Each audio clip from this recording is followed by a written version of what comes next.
குடும்பத்தை கொண்டாடுங்க. உங்களால ஒரு மாசத்துக்கு 1 lakh கூட சம்பாதிக்க முடியும். அவரோட நிழல்ல நாம இருக்கிறோன்றத நம்புங்க. ஒரு உறுதியான வெற்றியோ உறுதியான தோல்வியோ உங்களுக்கு கிடைக்குதுன்னா அது கடவுளுடைய துணை கொண்டுதான். தோல்விகள் கூட வெற்றிகளா மாறக்கூடிய நேரம்தான் இந்த நேரம். பல சந்தர்ப்பங்கள் உங்களுக்கு கடவுளால் ஏற்படுத்தி கொடுக்கப்பட்டது. அத்தனை சந்தர்ப்பத்தையும் நீங்க ரிஜெக்ட் பண்ணிக்கிட்டு இருக்கீங்க. வரக்கூடிய கடவுளை வரக்கூடாதுன்னு சொல்லி கம்பீரமா நின்றுட்டு இருக்கீங்க. அதனால அவருடைய கண் தயவு உங்கள் மீது இல்லை. 3 சாய்ராமுடைய மிராக்கள், அற்புதமான அழகான வாழ்க்கைக்கு நான் சொன்ன பயிற்சி. எதையும் மாற்ற முடியாது. ஆனா இத ஒரு விஷயத்தை மாத்துனா எல்லாமே நடக்கும். உங்க வீட்டில் இருக்கக்கூடிய சில பொருள்களை மாற்றுறதால எவ்வளோ பெரிய நன்மைகள் நடந்திருக்கு. அதுக்கே அப்படின்னா இந்த விஷயத்த நீங்க மாத்தி பார்த்தீங்க, கேட்டீங்கன்னா எவ்வளோ பெரிய ஒரு வாழ்க்கை உங்களுக்கு கிடைக்க போகுது. கம்பீரத்தோட கேளுங்க.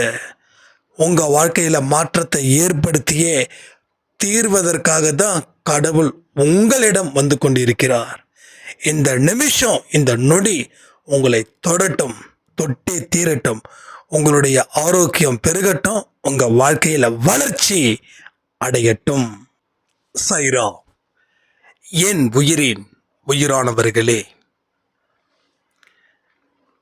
நம்மளை சுத்தியும் உறவுகள் நரிக்கூட்டமாக இருக்கும். நம்மளுடைய ஆசைகளை புதைக்கும். நமக்கு தேவையானவைகளை செய்யாம நம்மளை தீர்த்து கட்டணும் அப்படின்னு சொல்லி முடிவும் பண்ணும். முன்னாடி தேன் மாதிரி பேசுறவங்க இப்போ நம்மளை பார்த்தாவே அழிக்கணும்னு நினைச்சுக்கிட்டு இருக்கக்கூடியவர்களும் உங்க கூட இருப்பாங்க. சில பேர் வெளிப்படையா சொல்லுவாங்க, சில பேர் வெளிப்படையா சொல்ல மாட்டாங்க. இதையும் தாண்டி வாழ்க்கையில வெற்றி பெற முடியுமா அப்படின்னு நீங்க கேள்விகள் கேட்கலாம். இதை தாண்டினாதான் வெற்றி பெற முடியும் அப்படின்றது தான் என்னுடைய பதில். எவ்வளவு பெரிய சிக்கல்கள் இருந்தும் எப்படி வாழ்க்கையில வெற்றி பெற முடியும்? எவ்வளவு கஷ்டங்களை நான் தாங்கணும் அப்படின்னு நம்ம மனசுக்குள்ள ஒரு விதமான வெறுமை, ஒரு விதமான கஷ்டம், இது நம்மளை படாத பாடு படுத்தி ஒரு நிலையில நம்ம எதையுமே செய்யாம வச்சுக்காம பல திசைகளில் பயணிக்கணும் அப்படின்ற ஒரு அவசர புத்தியை அது கொடுக்கும். நாமளும் என்னென்னமோ செய்வோம், ஏதேதோ பண்ணுவோம். ஆனா எந்த இடத்துலையும் அதற்குரிய பயன்களை இது நிச்சயமா தராத ஒரு சூழ்நிலையை இது உருவாக்கும். எவ்வளவு சிக்கல்கள் இருந்தும் நம்ம வாழ்க்கையில வாழணும், வெற்றி பெறணும். இதுதான் சரித்திரம் படைப்பதற்கு உண்டான வழி.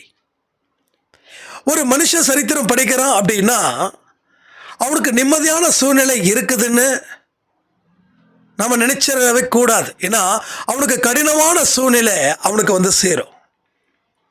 மோசமான சூழ்நிலைகளால் அவன் பின்னப்படுவான். தான் தப்பே செய்யலனாலும் பல இடத்துல அவன் பிணைக்கவும் படுவான். அவனை யாருக்கும் பிடிக்காது. ஏன்னா ஒரு நெகட்டிவிட்டிய சில விஷமிகள் பரப்புவார்கள். அப்போ பல எதிர்ப்புகளை பார்த்து அவனோட மனசு பயப்படுது. 1 2 1000 எதிர்ப்பு. இத்தனை எதிர்ப்புகளையும் மீறி நான் அங்க வந்து நிக்கணுமா, வாழ்க்கையில வெற்றி பெற முடியுமா அப்படின்னு கேள்விகளுக்கு எல்லாருக்கும் ஒரே பதில் தான், சத்தியமா வாழ்க்கையில வெற்றி பெற முடியாது அப்படின்னு. ஆனா ஒரே ஒரு விஷயத்தை மட்டும் நம்ம மறக்க கூடவே கூடாது. மனசு என்ன நினைக்குதோ அதுதான் அது சாதிக்கும். உங்க மனசு என்ன நினைக்குதோ இந்த சவால்களை நீங்க சாதிக்க முடியும் அப்படின்னு உங்க மனசு இந்த நிமிஷம் இந்த நொடி நினைக்க வச்சுட்டா போதும், வாழ்க்கை உங்க வசப்படும். இந்த காலம் இந்த நேரம் எல்லாமே கூடி வரும்னு சொல்லுவாங்கல்ல, அது எல்லாமே கூடி வரும். இந்த ஒரு விஷயத்தை மட்டும் உங்க மனசு நினைச்சா மட்டும். ஆனா பெரும்பாலானவர்களோட மனசு அப்படி நினைக்கல. ஏன்னா பெரிய கொடுமைய நாம சந்திச்சுக்கிட்டு இருக்கோம். நம்ம வாழ்க்கையில பல கஷ்டத்தை நாம அனுபவிச்சுக்கிட்டு இருக்கோம்.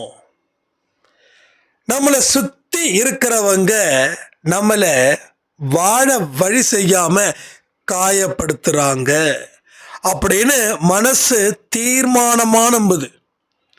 எந்த சந்தேகமும் இல்லாம அந்த மனசு இருக்கே அது நம்புது.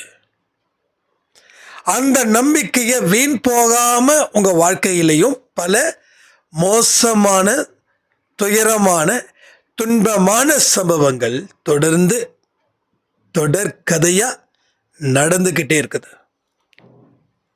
இதற்கெல்லாம் முற்றுப்புள்ளி வைக்கணும் அப்படின்றது சாயப்பாவோட விருப்பம். அது உங்க விருப்பமா இருந்துருச்சுன்னா இங்க நாம மேற்கொண்டு நிறைய விஷயங்களை செய்யலாம். எத்தனை பேருக்கு போதும் இந்த துன்பத்தை நான் நிறுத்த போறேன், நிறுத்தி வைக்க போறேன், இனி என் வாழ்க்கையில வெற்றிகரமான திருப்பத்தை நான் எதிர்நோக்க போறேன், அதற்கு என்னோட மனதை ஸ்ட்ராங் பண்ண போறேன் அப்படின்னு சொல்றவங்க கமெண்ட் பண்ணுங்க. சொல்ற அத்தனை பேருக்கும் சாயப்பா உங்களுடைய பிரார்த்தனைகளை இந்த நிமிஷம் நிறைவேற்றணும்னு அவர்கிட்ட நான் மனப்பூர்வமா பிரார்த்தனை செய்கிறேன். நரி கூட்டமா இருக்கட்டும், இல்ல ஒரு புனிதமான மனுஷ கூட்டமா கூட இருக்கட்டும், நீங்க நிம்மதியா வாழ்வது உறுதி. இந்த நொடியில இருந்து எழுதி வச்சுக்கோங்க. கடவுளுடைய கண் தயவுல நீங்க இருக்கீங்க அப்படின்னு சொன்னா அதை உங்களால நம்ப முடியுமா? கடவுளுடைய கண் தயவில், கடவுளுடைய கண் தயவில் நீங்க இருக்கீங்க. நீங்க அந்த இடத்துக்கு வந்துட்டீங்க. உங்களை அந்த இடத்துக்கு அழைச்சிட்டு வந்திருக்காரு. ஏன் 10 பேருக்கு அந்த பாக்கியம் கிடைக்கல, உங்களுக்கு கிடைக்குதுன்னா நீங்க செஞ்ச புண்ணியம், உங்க செயல் பல ஜென்மத்தில் அப்படிப்பட்ட ஒரு நல்ல விஷயத்தை நோக்கி இருந்ததால உங்களுக்கு இந்த ஜென்மத்தில் அது முழுக்க முழுக்க கூடுது. ஒரு சில நாட்களுக்கு முன்னாடி ஒரு சாய்ராம் ஒரு ஆடியோ, அதில் சொன்னது என்ன அப்படின்னா எனக்கு ரொம்ப டிஃப்ரெண்ட்டாக இருந்தது. அன்பே சாய் ஆடியோவை கேட்கும்போது ரொம்ப சாஃப்டாக இருக்கு, ரொம்ப ஹானஸ்டாக இருக்குது. இதை ஃபாலோ பண்ணால் 100க்கு 100 வெற்றி பெற முடியும் அப்படின்றதுல எந்த மாற்றமும் இல்லை. இதை படித்தவங்களும் கேட்க முடியும், படிக்காதவங்களும் கேட்க முடியும். ஏன்னா அந்த வார்த்தைகளுக்கு உண்டான அந்த கம்பீரம் இந்த அன்பே சாயில இருக்குது. ஆனாலும் இதை என்னால் ஏன் ஃபாலோ பண்ண முடியல? நான் தவிக்கிறேன். இந்த வார்த்தைகளை கேட்டு அதை நான் சரி பண்ணணும், அதை செய்ய வைக்கணும் அப்படின்னு. ஆனால் என்னால் அது கிட்ட கூட நெருங்க முடியல. எனக்கு ரொம்ப பொறாமையாக இருக்குது. ஆனால் என்னமோ ஒன்று தடுத்துக்கிட்டே இருக்குது அப்படின்னு. இன்னும் நிறைய அவங்களுடைய தனிப்பட்ட முறையில் இருக்கக்கூடிய பிரச்சனைகளை எடுத்து சொல்கிறாங்க. அதில் தான் எனக்கு புரிஞ்சுக்கிட்டேன், எல்லாரும் கடவுள்கிட்ட போறாங்க, கடவுள்கிட்ட தொடர்பை வச்சுக்கிறாங்க, கடவுளோட ஆசீர்வாதம் கிடைக்கணும் பாடுபடுறாங்க. ஆனா கடவுள் யாரை அக்செப்ட் பண்றாரோ அவரை மட்டும்தான், அவங்கள மட்டும்தான் அவர் சிறப்பான வாழ்க்கைய அமைச்சு கொடுக்குறாங்க அப்படின்றத நான் தெரிஞ்சுக்கிட்டேன்.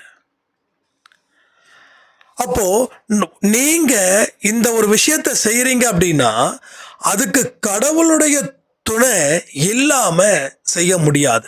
அப்ப அந்த சாய்ராமுடைய கேள்வி ரொம்ப கஷ்டமா இருந்தது. ஏன்னா அவங்களுடைய கர்ம வினைகள் முழுவதுமாக சூழ்ந்திருக்கிறது.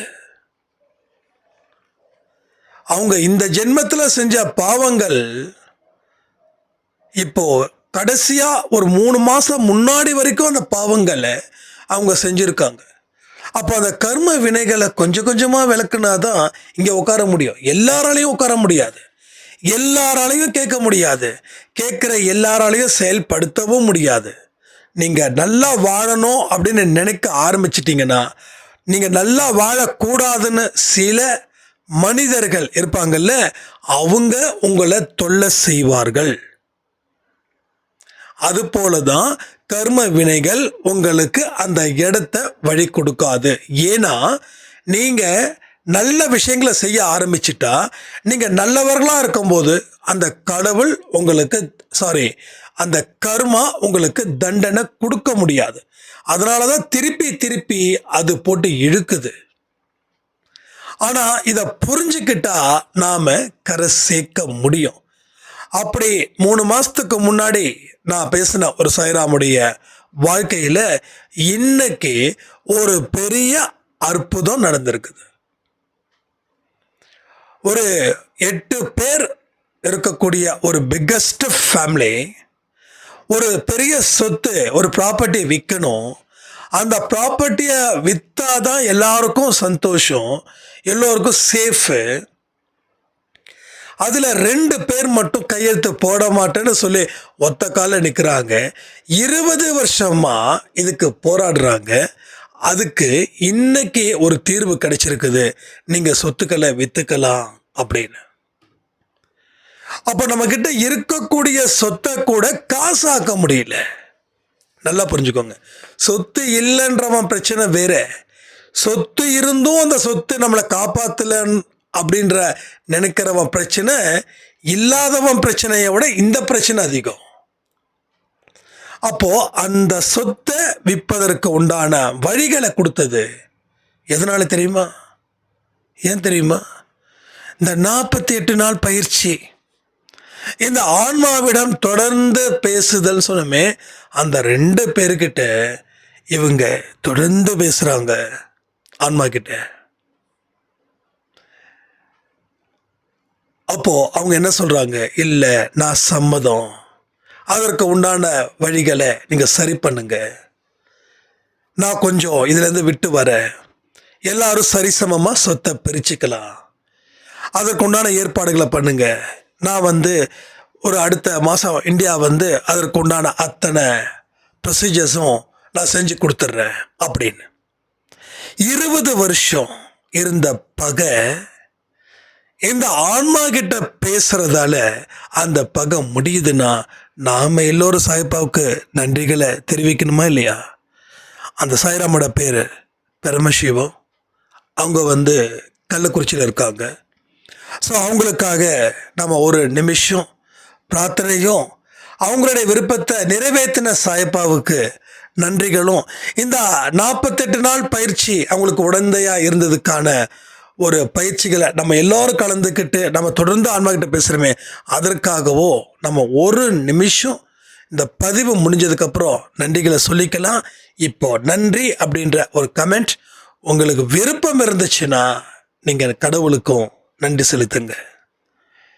ஏன்னா எப்பேற்பட்ட விஷயங்கள் இங்கே தொடர்ந்து நடக்குது, ஆனால் நீங்களோ தொடர்ந்து ஒரு மயக்கத்திலே இருக்கிறீங்களே, இதுக்கு நம்ம என்ன பண்ணுறது? ஏன்னா நிறைய பேர் மயக்கத்தில் தான் இருக்கீங்க. அன்பை சாய் குடும்பத்தில் நிறைய பேர் என்னன்னு தெரியல, ஒரு விதமான மயக்கம், ஒரு விதமான தலை சுத்தல் இருக்குதுன்னு நினைக்கிறீங்க. ஏன் சொல்கிறேன்னா, என் மைண்டுக்குள்ளே என்னமோ ஒரு விஷயங்கள் தோணுது. இந்த குடும்பம் கொஞ்சம் டல்லா இருக்கு, கொஞ்சம் இல்லை, நிறையவே டல்லா இருக்கு. என்னாச்சு? பதிவுகளை கேட்குறவங்களா கேட்கலையான்னு எனக்கு தெரியாது. ஆனால் என் மைண்டுக்குள்ளே ஒரு தாட்டு, அந்த தாட்டில் என்ன இருக்குதுன்னா, சாயப்பா சொல்லக்கூடிய ஒரு வார்த்தை, கொஞ்ச நாள் உங்கள் குடும்பம் என்னமோ இழந்த மாதிரியே எல்லாரும் இருக்காங்க, என்னன்னு தெரியல அப்படின்னு எனக்கு தெரிவிக்கிறாரு சாயப்பா. என்ன பிரச்சனை அப்படின்றத எனக்கு வாட்ஸ்அப் பண்ணுங்க. ஆனால் நிச்சயமாக இங்கே எல்லாருக்குமே ஒரு ஒரு விதமான மயக்கம் இருக்குது. என்ன பிரச்சனைன்னு சொன்னால் தானே நாம் அடுத்தடுத்த விஷயங்கள் செய்ய முடியும். ஸோ அண்டே சாய் குடும்பம் அப்படின்றது ஒரு ஆறுதலுக்காக ஏற்படுத்தப்பட்ட ஒரு குடும்பம் கிடையாது. இங்கே ஒரு வெற்றிகரமாக நாம் துணிந்து முடிவெடுக்கக்கூடிய ஒரு விஷயத்த சொல்கிறதுக்காகத்தான் இந்த குடும்பத்தில் நம்மளை சாயப்பா சேர வச்சிருக்காரு.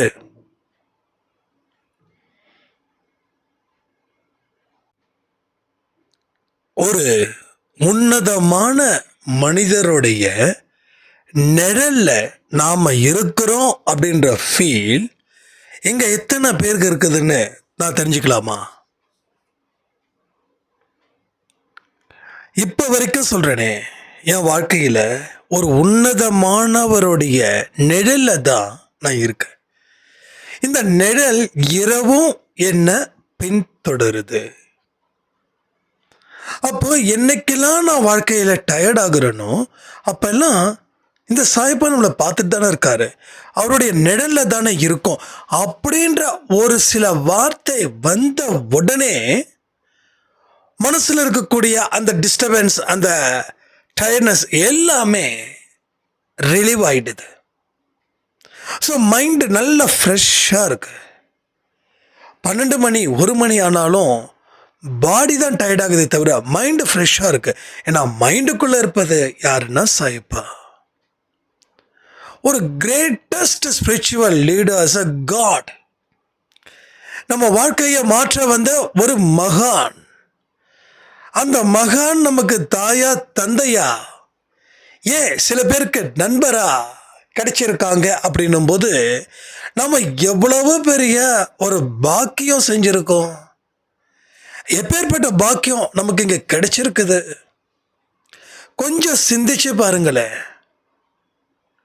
எப்போ பார்த்தாலும் ஒரு பேட் வைப்பில் இருக்கணுமா?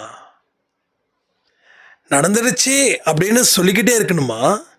இல்லை நடக்க போவதை நினைச்சு சந்தோஷமா இருக்கணுமா? தெளிவாக சொல்கிறேன், இந்த பதிவுகளை சொல்லக்கூடிய அத்தனை விஷயத்தையும் நீங்கள் ஃபாலோ பண்ணால் இன்னைக்கு இந்த நேரம் உங்கள் வாழ்க்கை ஒரு உச்சத்தில் இருக்கும். நம்ம அன்பை சாயில் ஒரு ரேஷ்மா அப்படின்னு ஒரு சாயிரா, அங்கே இது சென்னை, அவங்க முஸ்லீம். ஆனால் நம்ம சாயப்பா அப்படின்னு சொல்கிற இடத்துல அவங்க அல்லாஹ் அப்படின்னு சொல்லி அவங்க வாழ்க்கையில் பல போராட்டங்கள், அவங்களுக்கு ஏகப்பட்ட பிரச்சனை, ஏகப்பட்ட குடும்பத்தில் பயங்கர கலாட்டா, ஒரு நிம்மதியான தூக்கம் கிடையாது பல வருஷமா. அப்போது நம்ம ஒரு பதிவில் ஒன்று சொன்னோம், வெளியில் இருக்கிறத டெஃபினட்டாக யூ நெவர் சேஞ்ச் இட். வெளியில் இருக்கிறத எதையுமே மாற்ற முடியாது. ஆனால் நீங்கள் உள்ளுக்குள்ளே இருக்கக்கூடிய விஷயத்தை மாற்ற முடியும். முடியாதுன்ற விஷயத்தை யோசித்து நேரத்தை செலவு பண்ணுறது பெஸ்ட்டா, இல்லை முடியும் அப்படின்ற ஒரு விஷயத்தை செஞ்சு செலவு பண்ணுறது பெஸ்ட்டான ஒரு பதிவில் கேட்டிருந்தோம். அப்போ அவங்க பல விஷயத்த செஞ்சோம், அதில் எதுலேயும் அச்சீவ் ஆகவே இல்லை. அப்போ வெளி மனுஷங்களை நிச்சயமா நம்ம மாற்ற முடியாது. ஏன்னா பேஸ்ட் ஆன் கர்மா. உங்க கணவரை நீங்க மாற்ற முடியும்னு முடிவு பண்ணீங்கன்னா முதல் முட்டாளா நீங்க இருப்பீங்க. உங்க மனைவியை மாற்ற முடியும்னு நீங்க நினைச்சீங்கன்னா சேம் டிட்டோ. உங்க மகன், உங்க மகள், இன்னும் எத்தனை உறவுகளோ அத்தனை உறவுகளும் மாற்ற முடியும்னு நினைச்சு நீங்க முடிவு பண்ணி அதுக்கு உண்டான நேரத்தை செலவு செய்தால் நிச்சயமா we are foolish. நாம முட்டாள்கள். அப்போ இதை மாற்ற முடியாது, அதுக்காக ஒதுக்கிட முடியுமா? ஒதுக்கிட முடியுமா? அறிவிருந்து நாம செய்கிறோம். சிலர் அறிவில்லாமல் செய்கிறாங்க. அறிவில்லாமல் செய்கிறாங்கன்னு அவங்க நினைக்கல, ஆனால் நமக்கு அறிவு இருக்கிறதால நாம் நினைக்கிறோம். அப்போ நம்ம மாற்றணும்னு நினைக்கிறோம். அது சுத்தமாக முடியாது. இன்றைக்கி ஒரு சின்ன குழந்தைகிட்ட போயிட்டு நீங்கள் சேஞ்ச் பண்ண பாருங்கள், அது உங்களை சேஞ்ச் பண்ணிட்டு போயிட்டே இருக்கும். ஏன்னா ஒரு மனுஷன் சேஞ்ச் பண்ண முடியாது, சேஞ்ச் ஆக மாட்டேன் அப்படின்னு அவன் தீர்மானமாக இருக்கான். ஓகே, அவங்ககிட்ட போயிட்டு நீங்கள் நான் மாற்றிடுவேன் அப்படின்னு சொல்லி நேரத்தை செலவு பண்ணால் உங்கள் நேரம் பாழா போயிடும், மாற்றவே முடியாது. அதுக்கு தான் அவங்கள அப்படியே விட முடியாதுன்றதுக்காக தான் இந்த ஆன்மா பயிற்சிகள். அப்போது அந்த ரேஷ்மா சாய்ராமுக்கு என்னென்ன கை கொடுத்துச்சு? வெளியில் மாற்ற முடியாது, நாம் மாறணும். அப்போ இத்தனை வருஷம் அவங்க நேரத்தை செலவு பண்ணது வீண். இனிமேல் நாம் நேரத்தை சரியான முறையில் பயன்படுத்தலாம் அப்படின்னும் போது அவங்க குடும்பமே இவங்களை அண்ணாந்து பார்க்குது. இப்போ இவங்க சொல்றத அந்த குடும்பம் கேட்குது. ஏன்னா அந்த மாதிரி ஒரு சிச்சுவேஷனை கடவுள் அமைச்சார் அந்த குடும்பத்துக்கு. அதாவது ஒரு முட்டாள் கை ஓங்கியிருந்தா அங்க இருக்கக்கூடிய அறிவாளி கூட அடிமையாக தான் இருக்க முடியும். ஒரு அறிவாளின்றவரோட கை ஓங்கி இருந்தாதான் அங்க இருக்கிற முட்டாளும் அடிமையா இருக்க முடியும். ரைட்டா? அப்போ முட்டாள் கிட்ட நம்ம அடிமையா இருக்கணும். அவன் கை ஓங்கி இருக்குது. ஏன் உங்க கை உங்களைனா அவன் முட்டாளா இருக்கிறானே, அவன் செய்யக்கூடிய செயல்கள் ரொம்ப கேவலமா இருக்கே, இவங்கிட்ட நம்ம படாத பாடுபட்டு இருக்கோமேன்னு சொல்லி இவன் எப்ப திருந்துவான்னு நினைச்சு நாளும் போச்சு, நேரமும் போச்சு, உடம்பும் போச்சு, மனசும் போச்சு, எல்லாமே போச்சு. ஒன்னே ஒன்று மட்டும்தான் வந்தது, அதுதான் அழுத்தம், அதுதான் மனநோய். அப்போ அவங்களே மாற்ற முடியாது. ஸோ நீங்க மாறணும். உங்களுக்கு தேவையான விஷயத்தை நீங்க செய்யணும். நீங்க செய்யும் போது கடவுள் மேல நம்பிக்கை வச்சு சொல்றேன், கடவுள் மேல நம்பிக்கை வச்சு, அவங்க அல்லா மேல நம்பிக்கை வச்சாங்க. ஆனா கான்செப்ட் அன்பேசாய் எடுத்துக்கிட்டோம். ஏன்னா கடவுள் வார்த்தை தானே பேசுறோம், சாத்தானோட வார்த்தையை பேசுறோம். ஸோ காட் மெசேஜஸ் தான் நம்ம கொடுக்குறோம். டெவில் மெசேஜஸ் நம்ம இங்கே ப்ரொவைட் பண்ணல. அப்போ அவங்க படிப்படியா உயர்ந்து கடவுள் ஒரு மோசமான சூழ்நிலையை அந்த குடும்பத்துக்கு கொடுத்த உடனே இவங்க தன்னுடைய திறமையால அந்த சூழ்நிலையை ஹேண்டில் பண்ணி இன்னைக்கு சிறப்பான வாழ்க்கையை வாழ்ந்து இன்னைக்கு கண்ட்ரோல் அந்த ரேஷ்மா சாய்ராம் கையில் இருக்கு. எங்க இருக்கு கண்ட்ரோல்? அங்க இருக்கு. ஸோ ஒரு அறிவாளி குடும்பத்தை நடத்தினா அந்த குடும்பம் சூப்பராக இருக்கும். ஒரு முட்டாள் அந்த குடும்பத்தை நடத்தினா குடும்பம் நாலா திசையிலையும் சண்டை சச்சரவு. ரைட்டா? அப்போ யாரை மாற்ற முடியாது. நீங்க மாறுங்க. ரெண்டாவது, மாற்றணும்னு ஆசை இருந்துச்சுன்னா ஆன்மா கிட்ட பேசுங்க. ஆனால் நீங்க மாறினாதான் அது நடக்கும். நீங்க மாறாம ஆன்மா கிட்ட தொடர்ந்து பேசுனா அது ஜஸ்ட் போயிடும். நம்ம பதிவில் ஏற்கனவே சொல்லியிருக்கோம், இந்த 48 நாட்கள் பயிற்சியில் நீங்களும் மாறணும், உங்களுடைய செயல்களும் கொஞ்சம் முன்னுக்கு வரணும். உங்கள் முன்னேற்றமும் இங்கே ரொம்ப ரொம்ப ரொம்ப அத்தியாவசியம். அப்படி இருந்து நீங்கள் ஆன்மா கிட்ட பேசும்போது தான் அந்த பேச்சுக்கு உண்டான வேல்யூ அந்த மனுஷனுக்கு போய் சேரும். இதெல்லாம் நீங்கள் நிறைய புரிஞ்சுக்கணும். நீங்கள் புரிஞ்சுக்கிற விதத்தில் இருக்கும்போது உங்களை யாராலையும் தடுத்து நிறுத்த முடியாது. ஆனால் புரிஞ்சிக்காம எந்த செயலை செஞ்சாலும் உங்களை எல்லோராலையும் தடுத்து நிறுத்த முடியும். இன்னைக்கு பல பேர் சொல்லக்கூடிய வார்த்தை என்ன தெரியுமா? நான் ஒரு செயலை செய்கிறேன், ஆனால் என்னை தடுத்து நிறுத்திட்டாங்க, நான் ரொம்ப ஸ்ட்ரெஸ் ஆகுறேன். அப்போ புரியாத ஒரு செயலை நீங்க செய்கிறீங்க, அதனால தான் யாராவது தடுத்து நிறுத்துனாங்கன்னா நீங்க சரண்டர் ஆகுறீங்க. ஆனா புரிஞ்சுக்கிட்ட ஒரு செயலை செய்யும்போது எத்தனை பேர் உங்களை தடுத்து நிறுத்தினாலும் சரி, உங்களுடைய மனசு அங்க போய் நிற்காது.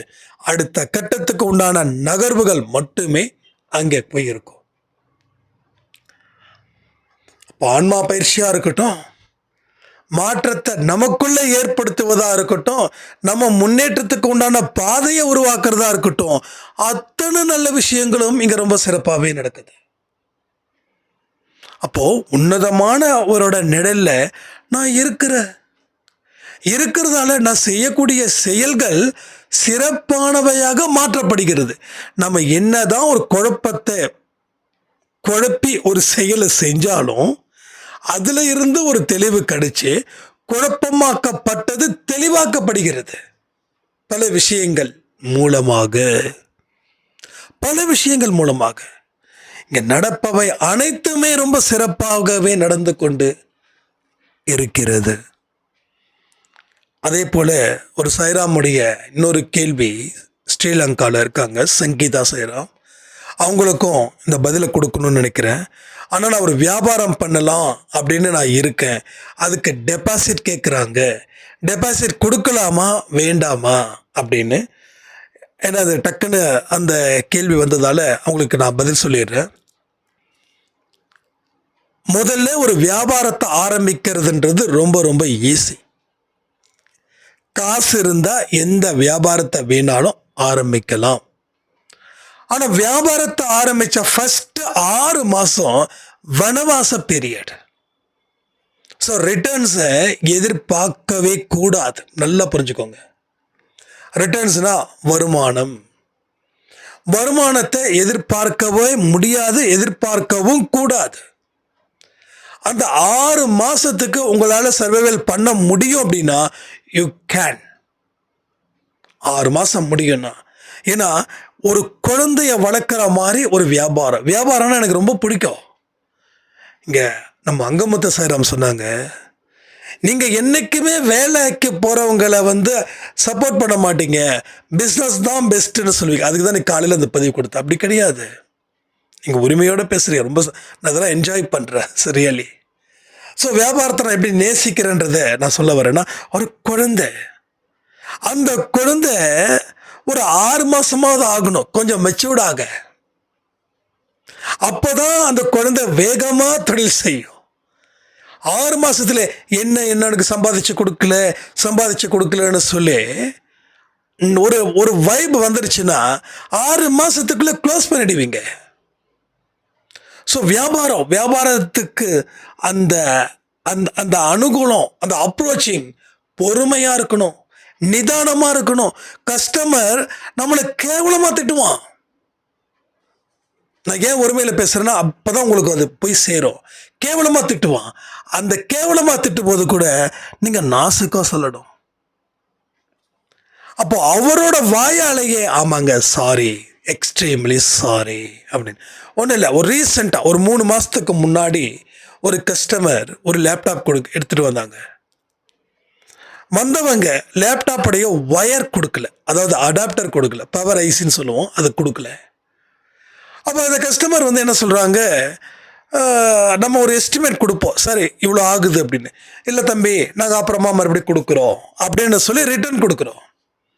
அந்த ரிட்டர்ன் கொடுக்கும்போது பார்த்தீங்கன்னா அவர் திருப்பி கேட்குறாரு, என்னங்க லேப்டாப் தான் கொடுத்துருக்கேன், இது ஒயரும் கொடுத்தனே, ஒயர் கொடுக்கலையேன்னு. இல்லைங்க ஒயர் கொடுக்கல. இது விஷ்ணு சாயரோட ஆர்குமெண்ட். இல்லைங்க ஒயர் கொடுக்கல. இல்லைங்க ஒயரும் கொடுத்தேன்.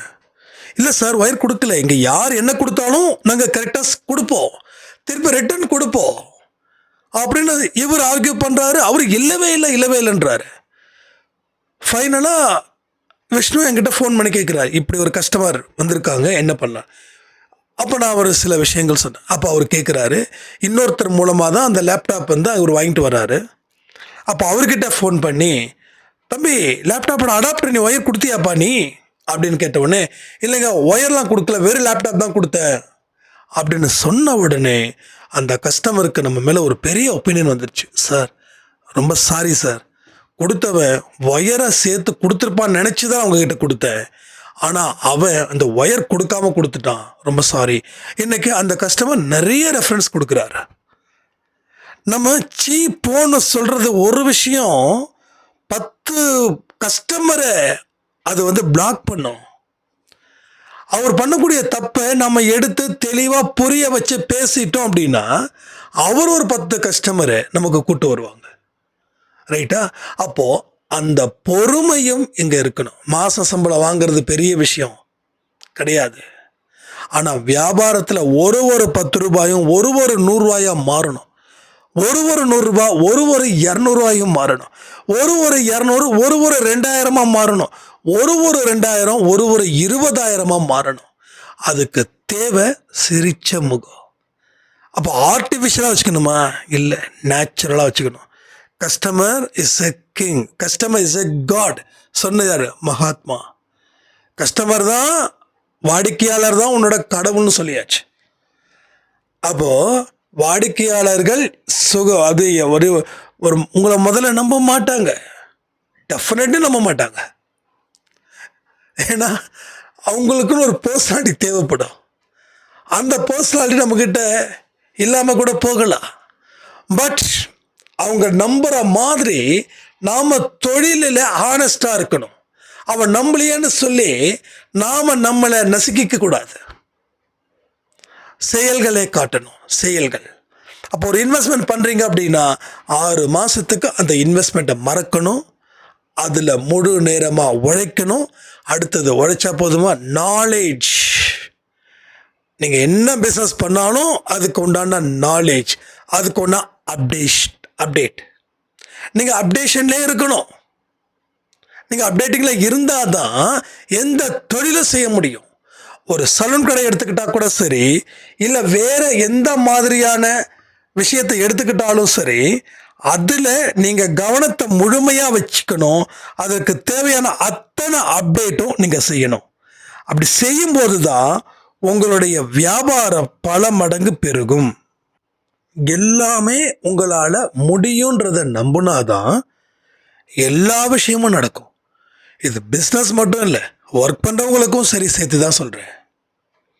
ஆனால் ஒவ்வொரு 5 வருஷமும் உங்கள் வாழ்க்கை க்ரோத்திங்கில் போகணும். ஆரம்பித்த இடத்துலையே இருக்கிறது தான் அடிமைத்தனம், புரியுதா? ஆரம்பத்திலே இருக்கிறது தான் அடிமைத்தனம்.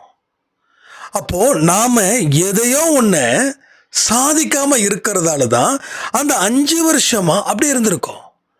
அப்போ நீங்கள் ஏன் சாதிக்கலை அப்படின்னா, உங்கள் பர்சனல் விஷயத்தை உங்கள் வேலையிலையோ உங்கள் வியாபாரத்திலையோ கலக்குறீங்க. தனிப்பட்ட முறையில் இருக்கக்கூடிய பல பிரச்சனைகள் இருக்குல்ல, அந்த பிரச்சனைகளை இதுக்குள்ளே கலக்குறீங்க. இதுக்குள்ளே கலக்கும்போது தான் தலை பிச்சுக்குது, தலை வலிக்குது. அதுக்காக பேச்சுலராக இருக்க சொல்ல நல்லா யோசிச்சு பாருங்க. ஒரு பேச்சுலராக இருக்கும்போது நல்லா சம்பாதிப்பீங்க. ஏன்னா மைண்டு ஃப்ரீயாக இருக்கு. நல்லா திங்க் பண்ணுங்க. இங்கே இருக்கிற அத்தனை பேருக்கு நான் சொல்லுறேன், பேச்சுலராக இருக்கும்போது உங்கள் ஏர்னிங் சூப்பர். ஆனால் நீங்கள் நினைக்கலாம், இல்லைப்பா கல்யாணம் ஆனதுக்கப்புறம் பொண்டாட்டி குழந்தை இதற்கெல்லாம் செலவாகுது இல்லைன்னா. அது செலவு காசை பற்றி இங்கே பேசவே இல்லை, உங்கள் மைண்டை பற்றி தான் பேசுகிறேன். உங்களுக்கு மைண்டு கிளியராக இருந்துச்சுன்னா உங்களால் ஒரு மாதத்துக்கு 1 lakh கூட நீங்கள் சம்பாதிக்க முடியும். ஈவன் தொழிலில் கூட மைண்டோட ரிலாக்ஸேஷன் தான் முக்கியம். ஒரே நேரத்தில் பல வேலைகள் செய்யாதீங்க, அது பல கஷ்டத்தை கொடுக்கும். ஒரே தொழில், அதை கவனமாக வச்சுக்கோங்க, அதை நேசியுங்க, அதை எப்படியும் யாருக்கா விட்டு கொடுக்காதீங்க. ஏன்னா மனிதர்கள் இருந்தாலும் இல்லை என்றாலும் தொழில் உங்களை காப்பாற்றி கொடுக்கும். இது என்னுடைய தனிப்பட்ட முறையில் இருக்கக்கூடிய அனுபவத்தை வச்சு நான் சொல்லுறேன். அப்போ பிஸ்னஸ் அண்ட் ஒர்க் வேறு, பர்சனல் லைஃப்ன்றது வேறு. உங்கள் ஃபேமிலியில் இருக்கக்கூடிய விஷயத்தை இங்கே திணிக்காதீங்க, இங்கே இருக்கிற விஷயத்த ஃபேமிலிக்கு கொண்டு போகாதீங்க. நம்ம வீட்டுக்கு வரோம் அப்படின்னா என்ன பண்ணுவோம்? செருப்பை வெளியில் விட்டுட்டு உள்ளே வருவோம், செருப்போடு வீட்டுக்கு வரமாட்டோம். அப்போ உங்களோட கவலை அதில் வரக்கூடிய நஷ்டம், கஸ்டமர் அப்படி பேசுனா இப்படி பேசுனா எல்லாத்தையும் வீட்டுக்கு வெளியில் வச்சுட்டு உள்ளே வரும்போது குடும்பத்தை மனுஷனாக இணைஞ்சிடுங்க. கணவன் சொல்கிறதை காது கொடுத்து கேளுங்க, மனைவி சொல்கிறதை கணவர்கள் காது கொடுத்து கேளுங்க. குடும்பத்துக்காக நேரத்தை ஒதுக்குங்க. ஒரு நாளும் குடும்பத்தை கொண்டாடுங்க. அந்த கொண்டாட்டம் உங்கள் வாழ்க்கையில் மற்றவங்க கொண்டாடுற அளவுக்கு சாயப்பா உங்களுக்கு பல நன்மைகளை செய்யட்டும்னு சொல்லி இந்த பதிவை நான் முடிக்கிறேன். ஜெய் சாய்ராம்.